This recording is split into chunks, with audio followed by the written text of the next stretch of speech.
In the Upper East region, we are live on Word FM, Pure FM, Zebs FM, and Source FM. Also in the Central region, we acknowledge Coastal FM, Benya FM, Live FM, Sweet FM, Rich FM, Nice FM, and Obrumankuma FM. In the OT region, we are live on OT Radio, Buem FM, Gateway Radio, Nyawasi Radio, and Key 92.1 FM. In the Bono East region, we are live on Akina Radio, Winners FM, Fabia FM, Atobu FM, Alive FM, and Jima FM.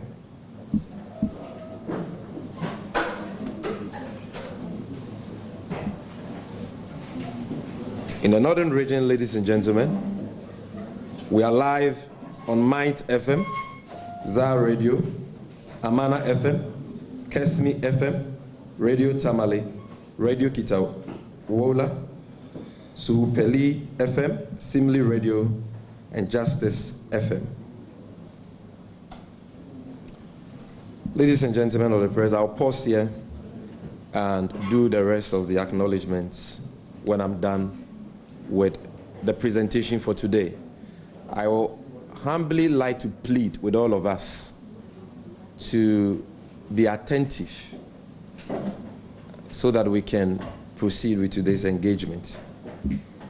Today's engagement will be very brief. We are addressing you on only one issue, on the topic, Ghana's COVID-19 fight failing, urgent remedial actions needed now. Good morning, distinguished friends from the media. Once again, I welcome you with gratitude to the headquarters of the National Democratic Congress as we continue to engage you on vital policy issues and other critical national conversations that border on the well-being of Ghanaians, as well as the development and forward march of our dear republic.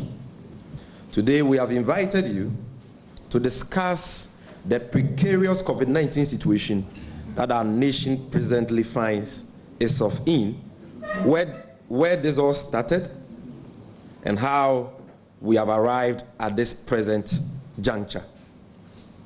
Indeed, our present COVID-19 situation, which is clearly getting worse by the day, calls for deep introspection and soul-searching by the nation.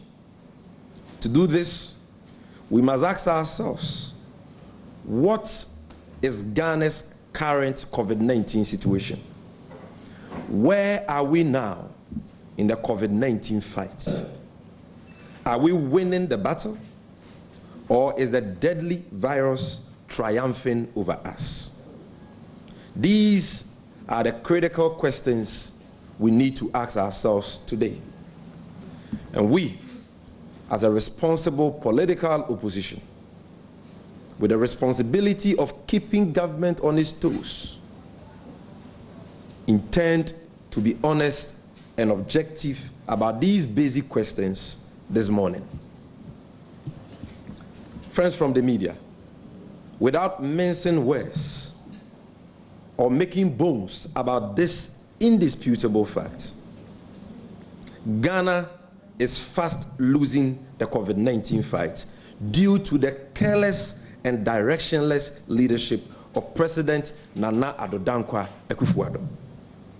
And I shall outline 10 facts that accurately describe our COVID-19 situation and bear out this assertion.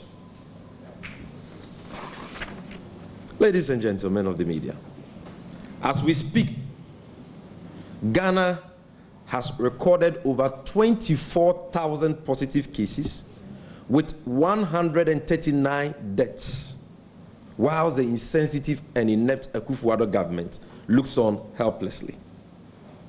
Our astronomically high and ever-increasing positive case count is putting huge pressure on our already constrained public health system.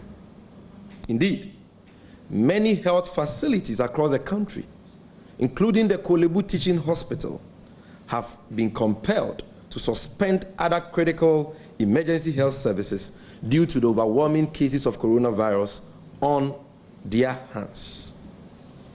So that is the first indicator we are giving you.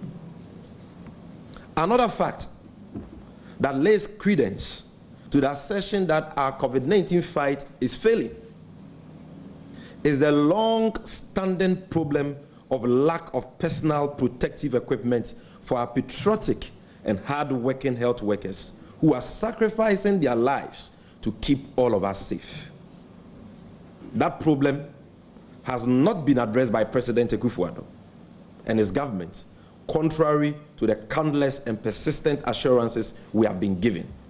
The facts show that all President Akufo-Addo and his government has done relative to the need for our health workers to be provided with PPE have been lip service and nothing more. This situation has occasioned an alarming rate of COVID-19 infections among our patriotic health workers, leading to the loss of several precious lives, including some renowned health experts. So far, the facts available to us show that over 779 health workers, comprising of 190 doctors, 410 nurses and midwives, 23 hospital pharmacists, and 156 allied health workers have caught the virus, with 10 deaths, while the insensitive Akufo-Addo government continues to pay lip service to this critical and all-important issue. This, ladies and gentlemen, is sad. This is completely unacceptable, and we, as a responsible opposition, are deeply concerned about this phenomenon. Also, ladies and gentlemen, the alarming COVID-19 infections among top MPP and government officials, some of whom have died, doesn't inspire any confidence in the ordinary man on the street that this fight is anywhere near being won. As you may be aware, our health minister, Akufo-Addo, the senior minister, Yao Safomafu, the Forestry Commission CEO, Kwadwo Owusu-Efie, aka Sir John, may God bless his soul. The late Takoradi Mayor, another sad casualty, that is Kiki Sam, the BOST Managing Director, the National Health Insurance Authority Director General and her deputies, the Minister for Regional Reorganization, Dan Botre, the Education Minister, Dr. Matthew Poku-Prempeh, the Ghana Education Service Director General, the former Deputy Minister of Trade and Industry, Carlos Ahenkwa, and the Volta Regional Minister, Akebald Yao Lecha, are but a few of the bigwigs on the tall list of governments officials who have either battled, are battling, or have succumbed to the deadly virus in the last few months. This phenomenon clearly bears out our assertion that our COVID-19 situation is worsening, and indeed, our COVID-19 fight is failing. Number 4,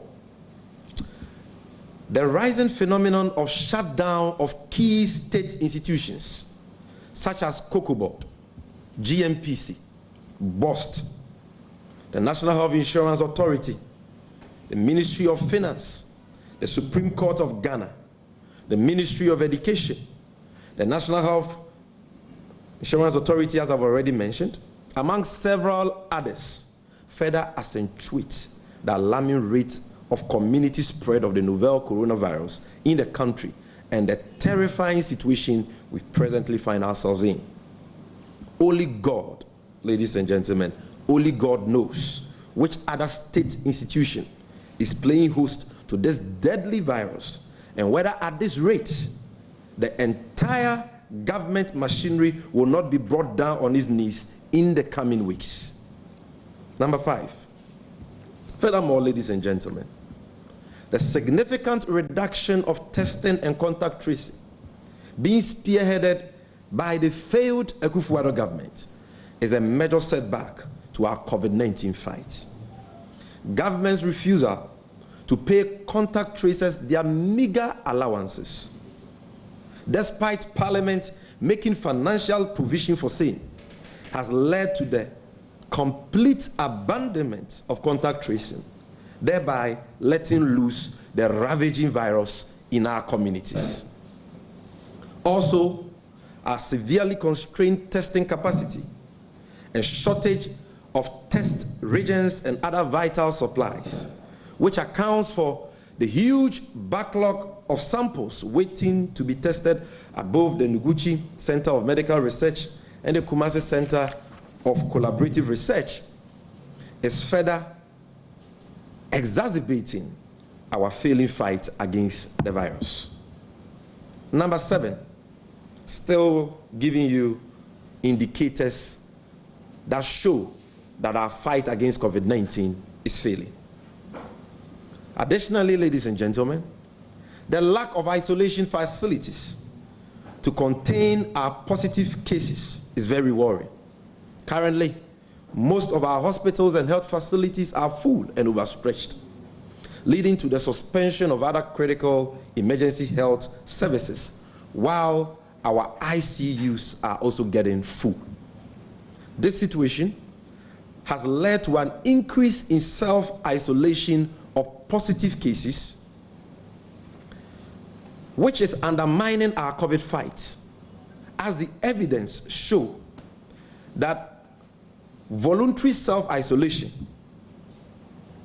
let me take this again. Ladies and gentlemen, this situation where our hospitals are getting full and overstretched and our ICUs are also getting full, that has led to an increase in self-isolation of positive cases, is undermining our COVID-19 fight, as the evidence on voluntary self-isolation show relatively low compliance to safety protocols as compared to mandatory isolation. Number 8, another serious problem confronting us currently is the inadequacy of health personnel to manage our COVID-19 cases, as was recently admitted by the Presidential Advisor on Health, Dr. Insiasare, in the media a few weeks ago, that we have been overwhelmed with our astronomically high positive cases, that we do not have the right physicians and health professionals to even manage, our COVID-19 cases. Ladies and gentlemen, that reflects the dire straits we find ourselves in at this present moment. Also, the inconsistent and doubtful data on our COVID-19 situation, leading to loss of public confidence, is a major problem. The several instances of manipulation of data by government to create a false sense of security instead of reporting the true facts as they pertain to our situation has gradually chipped away public confidence in government's management of the pandemic. Lastly, the non-adherence to COVID-19 safety protocols by majority of Ghanaians, particularly the ruling New Patriotic Party, reflects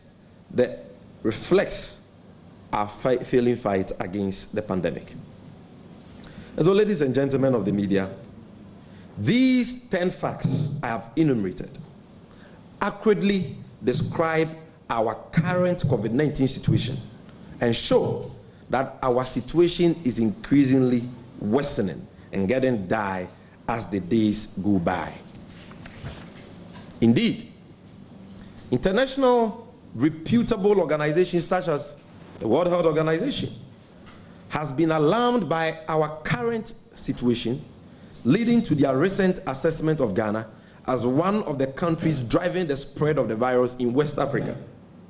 Whilst the European Union also recently placed Ghana among countries whose nationals have been given restricted access to the EU zone due to our terrifying COVID-19 situation. As it is now, the center can no longer hold.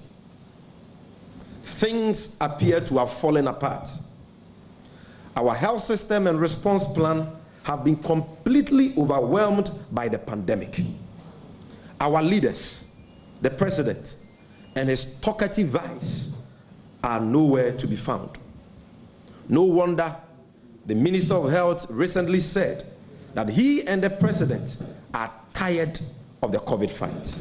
How low we sank, ladies and gentlemen. Whilst other countries have stepped up their fight against the pandemic, we have taken our foot off the pedal, with our authorities almost but conceding defeat. But ladies and gentlemen, the biggest question we must ask ourselves this morning is why Ghana? How did we get here? And since it is said that the problem well stated is half solved, permit me to enumerate the 10 cardinal sins of President Akufo-Addo that have brought us to where we are presently. Number 1, President Akufo-Addo's refusal to close our borders and airports, as well as adopt containment measures on time, is the main reason why we find ourselves in this severe and alarming COVID-19 malaise. This view is grounded by the high number of imported cases that precipitated the astronomical community spread of the virus across the country due to the lack of implementation of any proper containment measures right from the outset. It would be recalled that President Akufo-Addo ignored all calls for him to close our borders and airports from health professionals, calls from health professionals, the NDC, and other citizens of this country, and rather went frolicking in Europe at a time the coronavirus was ravaging several European and Western nations. In fact, you would recall that it was upon his return from that unproductive European tour that one of our first cases was recorded by a high-ranking diplomat who they have refused to name, but who I will name. That is the Norwegian ambassador to Ghana, who was with the president in Norway. Cardinal sin number 2. Secondly, ladies and gentlemen, government's poor management of the coronavirus alleviation program, including the misappropriation of relief funds, particularly free food and water distribution to the vulnerable, which led to the premature easing of lockdown restrictions on the basis of political science other than medical, epidemiological, or any scientific considerations, further worsened our wobbly COVID-19 fight. Thirdly, government's failure to adopt mass or community testing and to resolve our inefficient testing regime is part of the reasons why we find ourselves in this quagmire. In fact, the problem of delayed release of test results as a result of lack of PCR test kits, regions, among others, still remains a major challenge. Also, the non-payment of contact tracers by the Akufo-Addo government, leading to strike actions by the poor workers who have placed their lives at risk, and those of their families who have placed their lives at risk, and those of their families, for our collective good. This is another major contributing factor to where we are now. Sometimes you wonder what the priorities of President Akufo-Addo and his government are. These are the people who prioritize opulence, extravagance, parties, wasteful expenditures, traveling and globe-trotting in rented private jets at high expense to the taxpayer. And yet, after Parliament has made sufficient financial provision for this COVID fight, they cannot even pay contact tracers their meager motivational allowances, for which reason contact tracing has been abandoned. And yet people do not like it when we raise these germane issues, which threaten the lives and safety of all of us. As I've already indicated, this is very unacceptable, as it betrays the lack of sensitivity, seriousness, and candor in President Akufo-Addo's promises, even in this time of coronavirus crisis. Number 5, again, ladies and gentlemen, the deliberate misreporting and suppression of data on positive death and recovered cases by the Akufo-Addo government, thereby giving a false sense of security to the people, has partly accounted for our failing COVID-19 fight.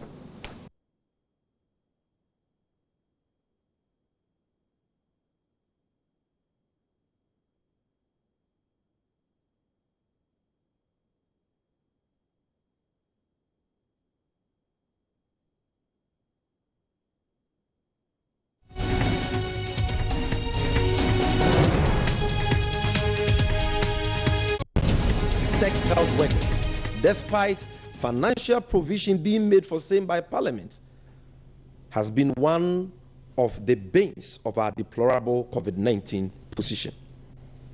The President of Ghana Medical Association, Dr. Frank Ankobia, and other allied medical unions have had occasion in recent time to lament government's failure to provide basic PPE to health workers, and how this has impacted negatively on our COVID fight, leading to the loss of morale and medical personnel, as I have already indicated.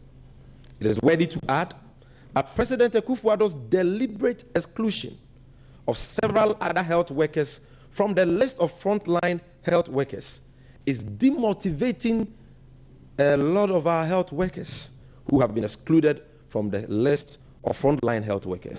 And this must be addressed as a matter of agency.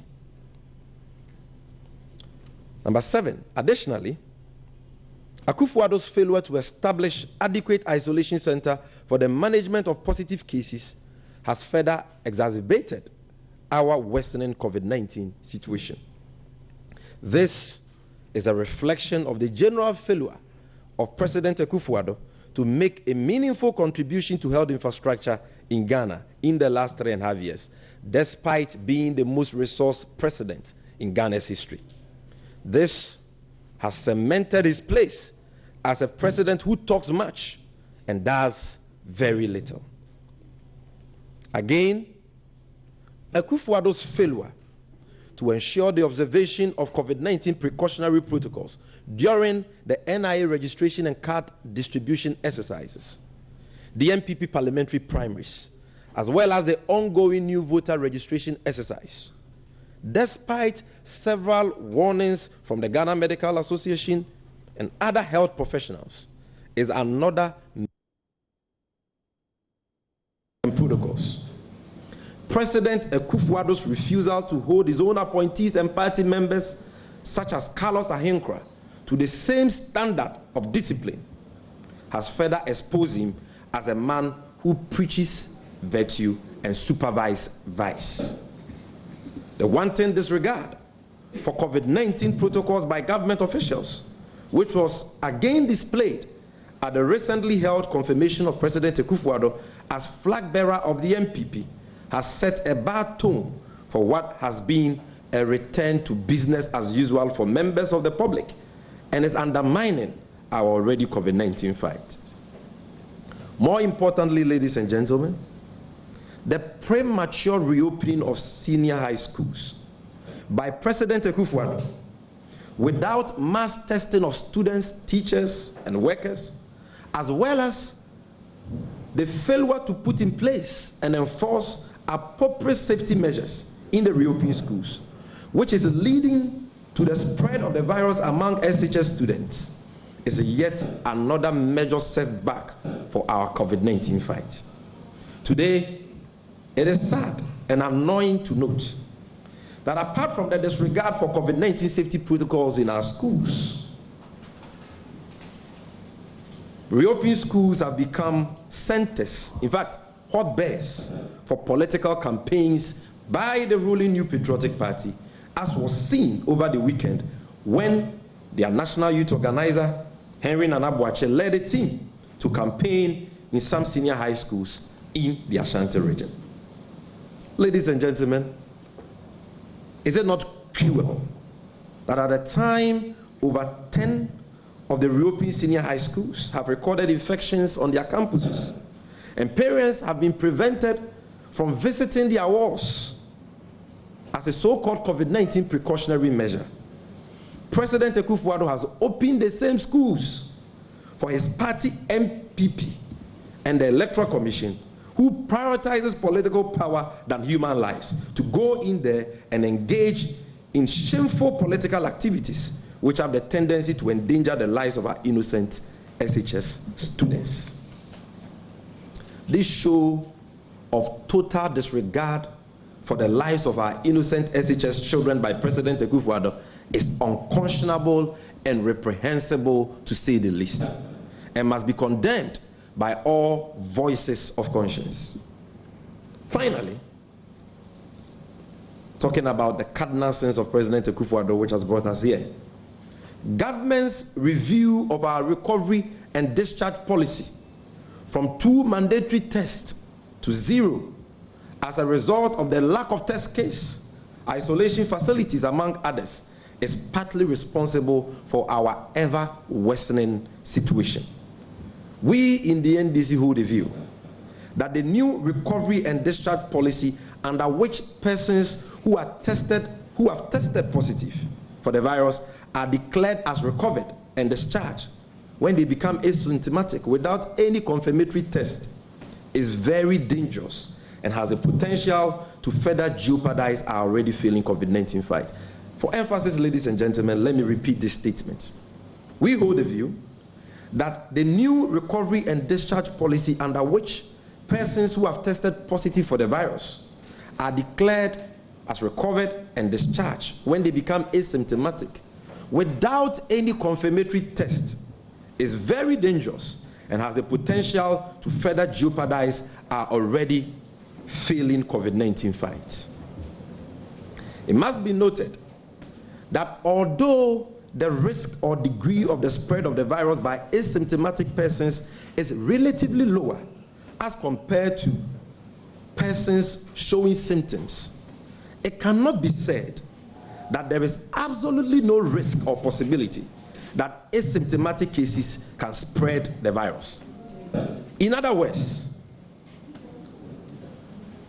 the fact that the World Health Organization has said that asymptomatic cases are less likely to pass the virus on than symptomatic cases does not mean that asymptomatic individuals cannot spread the virus, as has been suggested in Ghana. Indeed, the World Health Organization has acknowledged this point, that there is a minimal residual risk that patients discharged under the new policy may still be infectious. And this, in our opinion, must inform our adoption and implementation of this new policy in Ghana.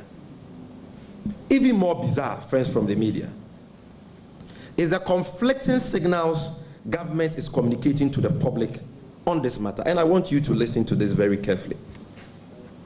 Whereas government has told the public that we have reviewed our recovery and discharge policy from 2 mandatory tests, 2 mandatory and complementary tests, to 0.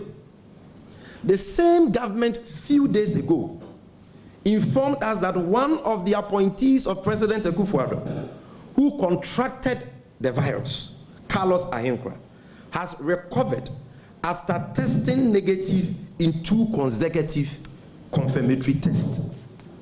And you can refer to the press release which was issued by the Ghana Health Service on Friday, 9th July 2020, to confirm this. And so the question we would want to ask is that if the new recovery and discharge policy, under which asymptomatic persons are discharged without any confirmatory test, is good, then why was Carlos Ahenkra made to undertake 2 confirmatory tests before he was declared as having recovered? What is government hiding from the nation? Don't they believe in their own recovery and discharge policy? On what basis are they determining who deserves confirmatory test and who doesn't? Why does Carlos Ahinkra deserve 2 confirmatory tests, but the ordinary Ghanaian who has contracted the virus don't deserve same? Is it because the Akufo-Addo government values the lives of their officials and their members over the lives of ordinary Ghanaians? Friends from the media, this lack of consistency in the application of government's own recovery and discharge policy casts serious doubts about the validity and viability of same, and shows that same cannot be relied upon by the nation if we are serious about the COVID-19 fight. In addition to the above enumerated points, ladies and gentlemen, the crass intolerance and headstrong refusal of the Akufo-Addo government to heed good counsel is also a major cause of our worsening COVID-19 situation. Whereas foreign embassies saw what the NDC was seeing from the outset and moved quickly to evacuate their nationals months ago, President Akufo-Addo and his men were busy pursuing political expediency, the reason why we are here. They were busy insulting us, calling us names, describing all of us who were raising germane and critical questions at the time as engaging in partisan politics. You criticize government, they say, oh, don't politicize COVID-19. You raise any critical issue, oh, why are you politicizing it? They blackmailed all of us into silence. And today, we are all living in this dire and terrifying situation we find ourselves in. In short, ladies and gentlemen, Ghana finds herself in this quagmire because of the sloppy and clueless leadership, as well as the politically driven decisions of President Akufo-Addo. Now, having outlined, or if you like, giving you a picture, having described our current COVID-19 situation, and having outlined the mistakes we made, the sins President Akufo-Addo committed that have brought us to this stage, we need to talk about the way forward. And so that is what I will do before I conclude. Distinguished friends from the media, the NDC reckons that our current situation calls for decisive and forthright leadership to stem the tide of the marauding virus which now threatens all of us. This is not a time for weak and tired loins, as the health minister and President Akufo-Addo have developed. Neither is it a time to place politically driven decisions ahead of public health. Clearly, our national response plan and strategy have failed, and we need to re-strategize and take some critical remedial actions to salvage our failing fight as a matter of urgency. The NDC, therefore, demands that the Akufo-Addo government adopts and implements the following far-reaching measures to protect Ghanaian lives. First, we demand the immediate closure of all reopened schools, which were hurriedly reopened under the guise of facilitating the writing of WASI, just to make room for the Electoral Commission to register SHS students on their school campuses. Today, the Ghanaian Times newspaper reports that 10 more senior high schools have recorded cases of COVID-19.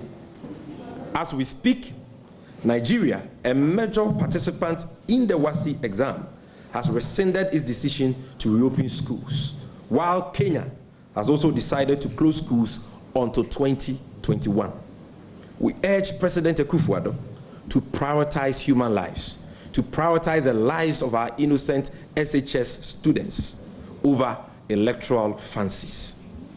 Also, we call on all and sundry to condemn the action of the National Youth Organizer of the NPP, Henry Nana Boakye, for leading the shameful agenda of making SHS campuses their hotbed of political activities during these perilous times.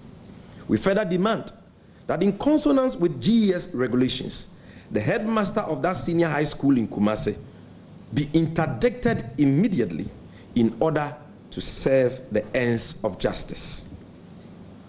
Secondly, we demand that government deals urgently with high infection rates among health professionals by providing the required type and number of PPE for health workers. As a matter of fact, and I want you to listen to this very carefully, ladies and gentlemen, government must heed to calls to revise its narrow conceptualization of frontline health workers and immediately provide the required PPEs to aid our gallant health workers in combating this deadly virus. Let me add that the need for the adequate provision of PPE for health workers must now be situated within the work of a bipartisan committee, because we can no longer allow our health workers to get infected and die when money has been voted for that purpose by our representatives in Parliament. Thirdly, government must review the new discharge and recovery policy that allows the discharge of people with positive cases after just one test, or in some cases, 0 test.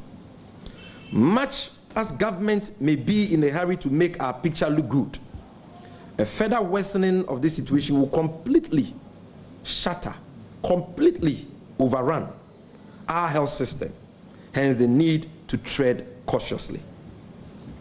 The new policy, which appears to be shoring up our recovery cases, is creating a false sense of security amongst the people.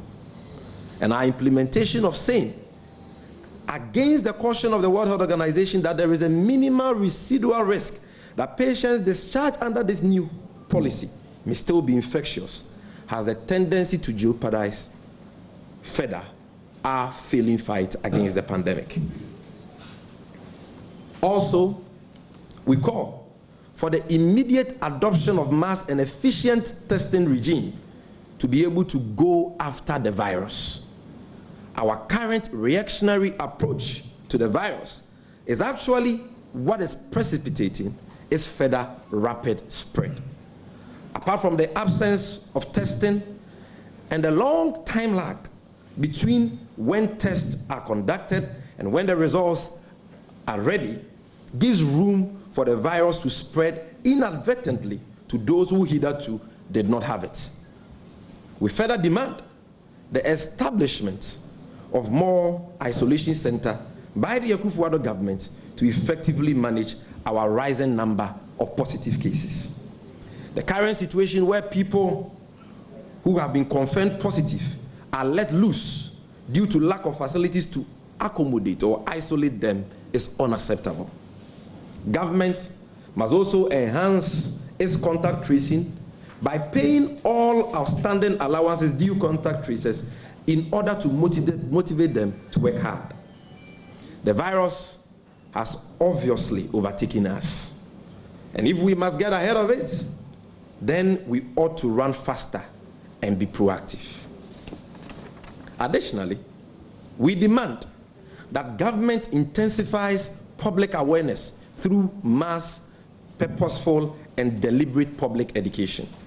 This will further awaken all of us to the reality of the virus, which has become a clear and present danger with us.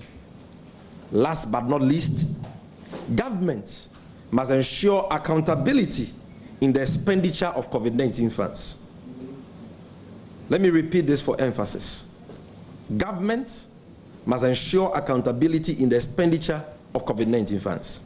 There is the need for an urgent special and forensic audit into all already expended COVID-19 funds to ensure probity and accountability.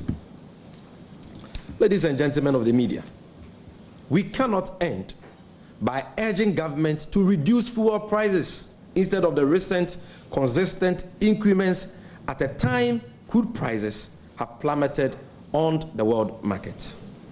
The need to reduce fuel prices comes at a time government has directed all commercial drivers to reduce the number of passengers they take in line with social distancing protocols. This has drastically reduced the incomes of transport owners who are still being asked to pay more for fuel. This is unacceptable, and prices must go down immediately to encourage commercial drivers and commercial transport owners to observe this important precautionary protocol. Finally, we urge all Ghanaians, especially you in the media, who are the fourth estate of the realm, to hold the Akufo-Addo government accountable for its poor handling of this pandemic. All over the world, countries are still battling and re-strategizing against what looks like a continuous wave of the virus. Ghana alone cannot let down our guard for the sake of Akufo-Addo's quest for political power. Ghana deserves better. Ghanaians deserve better. Thank you very much for your attention.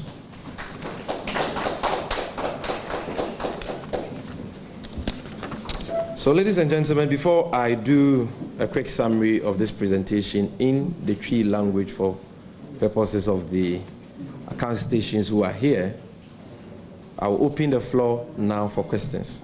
If you have any question, you raise up your hand, you come to the podium so that those streaming live can capture your question. Thank you very much.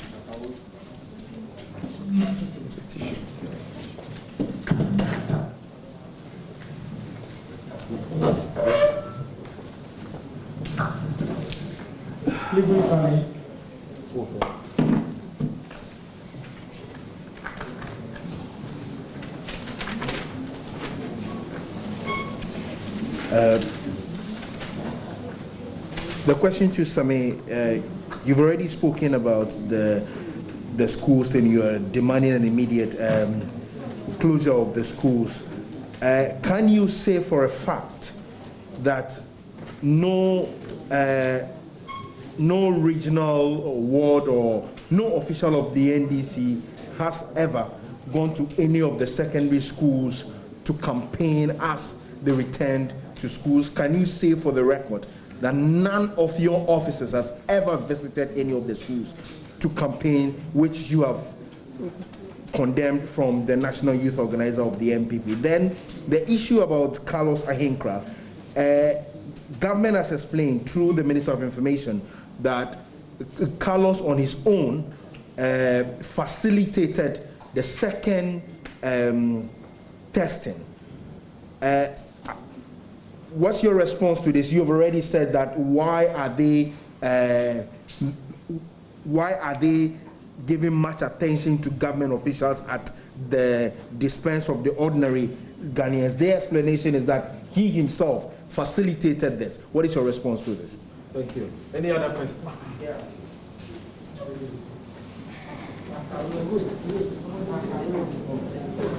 Good morning to you, colleagues. I work with Joy FM. Just a quick one.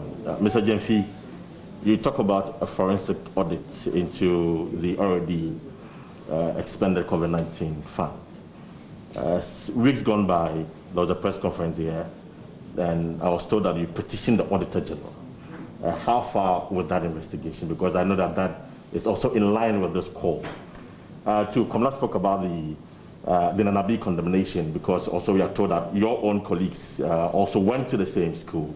So why fault, I'm adding the question, why fault the headmaster of Kumasi Anglican Senior High School for what happened during the time that Nanabi visited the school?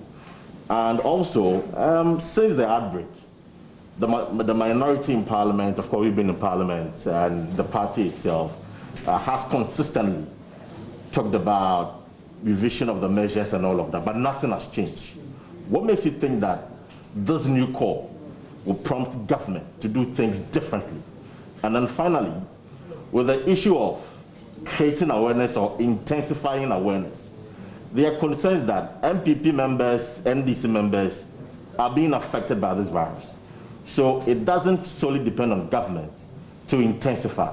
what is the NDC also doing to assist government effort in intensifying the awareness of COVID-19? Thank you. Thank you very much. Any other? Yeah, sure. Thank you very much, Sammy. My name is George Bennett for Pan-African Television. Okay, so you are requesting that government actually withdraw the SHS student from school. What will you propose that we do, knowing very well that the students have to actually write their final year exam? Thank you. All right, thank you. Any other? Okay.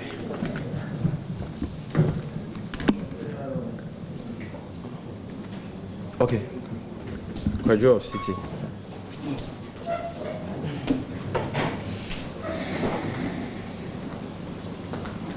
I'm Kojo from CTFM. In all of government's handling of the COVID-19 management in Ghana, it says it is going according to the numbers. So it trace, test, and then treat the case. Each case counts. So if you say government is malhandling the COVID-19 management, what are your figures? What has the NDC gathered to say that government is really malhandling the situation, where scientists have said that you should always deal with the available data. You trace, test, and then you treat. Okay. Thank you very much for your questions. The first question was by Kwamna Kluchi. It's been re-echoed by Parker Wilson, that we are condemning the MPP for turning our senior high schools into a hotbed for political activities. Can we say that no regional, no national, no ward or branch executive of the NDC has committed any such offense? Our answer is simple. We have not seen any evidence of any NDC executive at any level who has gone to any senior high school, any of the reopened senior high schools, to campaign. Nothing of that nature has come to our attention. And I can safely say that nothing of that nature has happened. You were in this country where, even before COVID, our national organizer visited a secondary school during one of his political rounds in the Upper East region, a secondary school around Timpani, to, ascertain the difficulties the school children were going through. The headmaster of that school was interdicted, if you recall. I don't know whether he's been reinstated. And Akamba was called out by the media, the MPP, especially Nana Boache, the youth organizer, and other leading stalwarts of the New Patriotic Party, and other voices of conscience, that SHS students are mostly below maturity, below the age of 18. And so why must we extend political activities to SHS campuses? He was condemned. And the GES, on the back of that, issued directives that political parties, politicians should stay away from senior high schools. What has changed? What has happened to that directive? That today, even in this perilous time of COVID, at a time parents are being prevented from visiting their children, their wards in school, as a means of preventing the spread of COVID, Nana Boache of the MPP and other MPP leaders can have access to the same schools and go there and campaign. I mean, how does this sit with their own conscience? This is completely unacceptable. It is reprehensible, because we are endangering the lives of those innocent SHS students. So even if it is found later, or any NDC executive at any level engages in that, I, Sammy Gyamfi, as National Communications Officer, will come and stand here and call that person out, condemn him, and ask that punitive actions be taken against him. Some issues are above partisanship, and we must treat them as such. Like I said, The national coordinator for this clarity for. So what I'm saying is that it has not come to our attention. I've not seen the pictures. I don't know the school you're talking about. And so I cannot confirm that something like that has happened.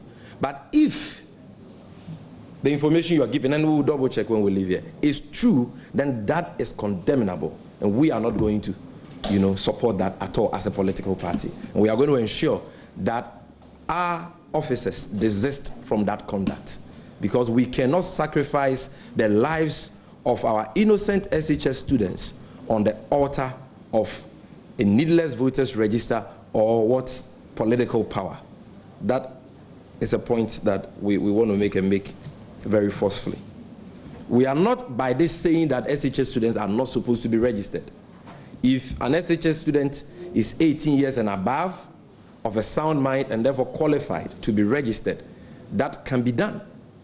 But that should be done within the general framework that the Electoral Commission has put in place for the registration exercise for all eligible voters.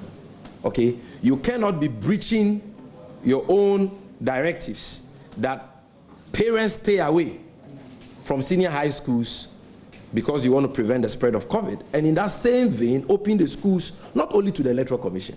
Even if it was just the Electoral Commission, maybe you could say that the risk, would be lower. But to politicians to go in there and campaign, that is unacceptable. And we must not tolerate it, no matter who engages in that shameful conduct. Whether NDC or MPP, we must condemn it.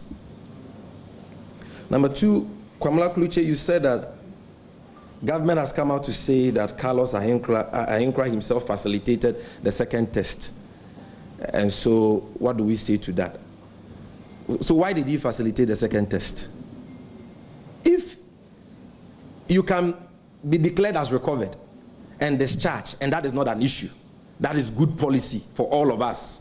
We are all being asked, to go through that modality. Here I'm talking about those who have tested positive. Then why must there even be the need for somebody to ask for 2 tests?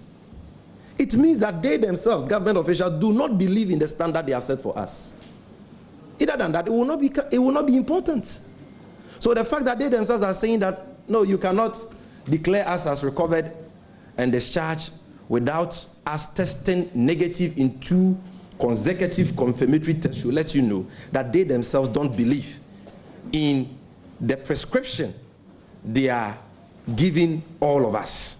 And that should be a major cause for concern for us. Because I'm aware, I know that if other persons who have tested positive are given the opportunity to choose whether or not they are willing to facilitate confirmatory tests, they will gladly do so.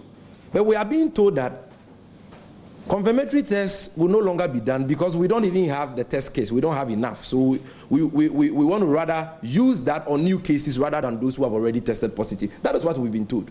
So how come that when it comes to government officials, as for them, they are entitled to 2 consecutive confirmatory tests, but the ordinary Ghanaian is not entitled to that, even if they are willing to facilitate their own confirmatory test?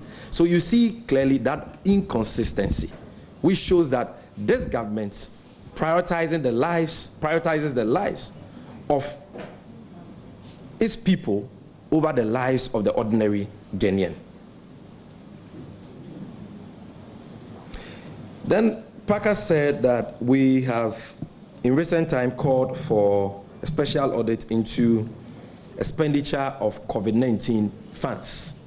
And after that call, we petitioned the Auditor General to launch a special audit into that. What has become of that, and what makes us think that this time around our call will be heeded to? What has happened to that is the unlawful and unconstitutional directive to the Auditor General to take his so-called mandatory accumulated leave. That is what has happened. What has happened is that President Akufo-Addo is hell-bent on concealing the thievery that he and his appointees have perpetrated on the people of this country. That is what has happened. What is happening to the Auditor General, Mr. Domilevo, is as a result of his determination to root out corruption from our country.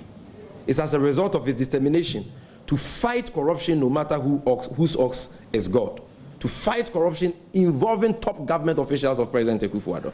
And that includes the misappropriation of funds allocated under the coronavirus alleviation program. And so we are not surprised. That is what is happening. But we cannot say that because they are fighting the Auditor General, bastardizing state institutions and all that, we will stop raising these issues. We will not stop until Ghanaians kick out this corrupt government who are milking the state coffers dry, misappropriating funds. We should go into the fight against COVID-19.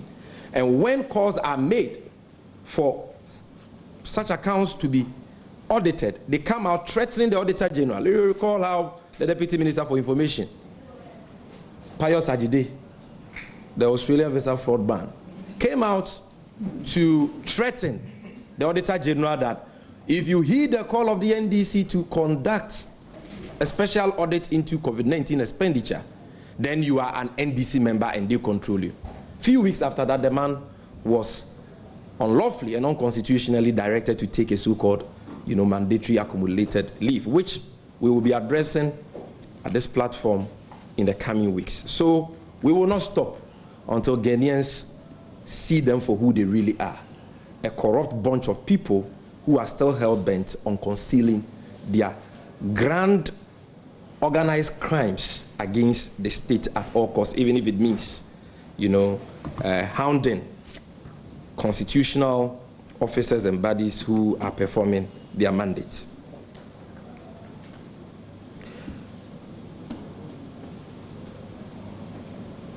Then you ask again that we've made similar calls, similar demands like we've done today in the past. They were not, the minority has done that. Our technical COVID-19 team has done so.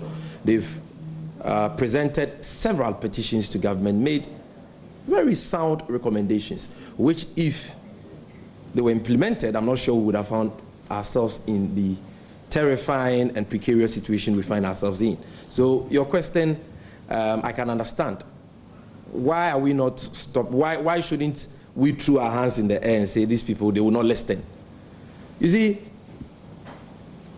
the NDC doesn't, as a political party, doesn't exist for purposes of correcting or influencing the decision of the ruling MPP per se.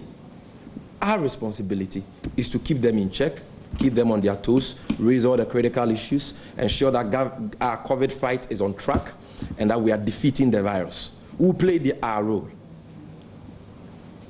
The ball is in their courts. They can choose to ignore the demands, the recommendations, and the suggestions we are making. They can choose to call us names, like I know some of them will do today on social media. They can choose to tell us that we are politicking. But no amount of blackmail can cower us into silence. We will continue to speak. We will continue raising all the issues constructively in the national interest to ensure that if they fail to take the necessary actions, Ghanaians will be well pleased to hold them accountable. And that is why we are doing this. 7th December is not far at all. And therefore, the day of accountability for President Akufo-Addo and his government who are refusing to listen is also not far. The creation of awareness, yes, is a collective responsibility. What are we doing in that direction? We have done a lot, and we are still doing a lot in that direction. That is why I know you agree with me that any time our flag bearer and leader, His Excellency John Dramani Mahama, engages the public in his digital conversations, he always starts and ends with, a caution to the nation to adhere strictly to COVID-19 safety protocols. All our leaders, do so at all our functions and all the programs we organized. As I speak, we are airing adverts on the ongoing voter registration exercise, calling on people to go and register. And if you look at the adverts, we are calling on people to adhere to COVID-19 protocols when they go to voter registration centers to register. Our technical COVID-19 team has done a lot of education and advocacy, to deepen awareness and ensure that Ghanaians adhere to the safety protocols. And we will continue to do so. So yes, it is a shared responsibility. You in the media have done a yeoman's job, and we commend you. We in the opposition are also doing our best. Not just education. You know the thousands of PPE we have distributed and other essential supplies we have distributed to health facilities and our hard-working and patriotic health professionals, and we will continue to do that. But that cannot be a substitute for government's own part, because Ghanaians don't pay taxes to the opposition. Ghanaians don't pay taxes to John Dramani Mahama. So even though we have a civic responsibility to help, the ultimate responsibility rests on President Akufo-Addo and his government. And that is where our main focus should be.